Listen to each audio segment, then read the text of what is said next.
Good evening and happy Friday, everyone. Thanks for joining us tonight. I'm Glenn Cassie. And I'm Lauren Maloney. The trial of Steven Bourgoin appears to be taking shape. We're now a month away, 2.5 years after police say he drove the wrong way on I-89 and crashed into an oncoming car, killing 5 Vermont teenagers. Local 22's Stacy DeSilva was in court with Bourgoin and the teens' families earlier today. She joins us live now in the newsroom. Stacy. Good evening to you, Glenn and Lauren. Today, Judge Kevin Griffin took prosecutors and defense attorneys through about 8 motions filed by parties on both sides of the case. Some things he does still need to decide, but what we do know is this case is going to trial next month. 2.5 years ago, 5 teenagers who grew up in Vermont's Mad River Valley were killed on their way home from a concert in South Burlington. Eli Brookins, Janie Causey, Liam Hale, Mary Harris, and Cyrus Zhao died before they even graduated high school. Friday, their parents sat in a Burlington courtroom. The driver accused in the crash, Steven Bourgoin, is set to go on trial for 5 counts of second-degree murder. This case is not a case about who committed the crimes on October 8, 2016. It's not even a case of whether crimes were actually committed on that date.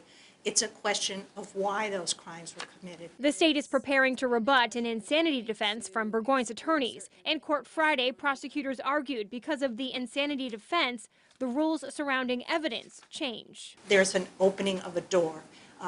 Evidence that normally would not be admitted may in fact be admitted because it goes directly to the mental state. Prosecutors want to counter the insanity defense with testimony from Bourgoin's ex-girlfriend and mother of their child. Deputy State's Attorney Susan Hardin says the two had a fight 5 months before the deadly crash that involved erratic behavior behind the wheel.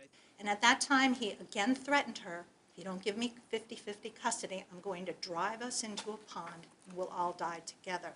What the state argues, the evidence clearly demonstrates, is that this defendant, when he gets angry enough, especially over custody issues or financial issues, he will use a vehicle as a weapon.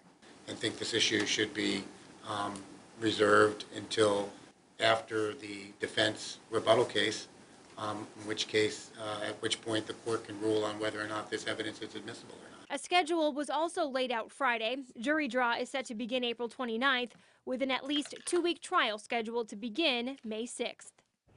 Another crucial point today involves a doctor previously hired by the state to determine Bourgoin's sanity. Dr. Rina Kapoor determined Bourgoin was insane at the time of the crash, so the defense subpoenaed her to testify for its behalf. State's Attorney Sarah George agreed to allow the subpoena and says there is no motion pending right now to exclude her testimony. Live in the newsroom, Stacy DeSilva, Local 22 News. Glenn. All right, thank you, Stacy.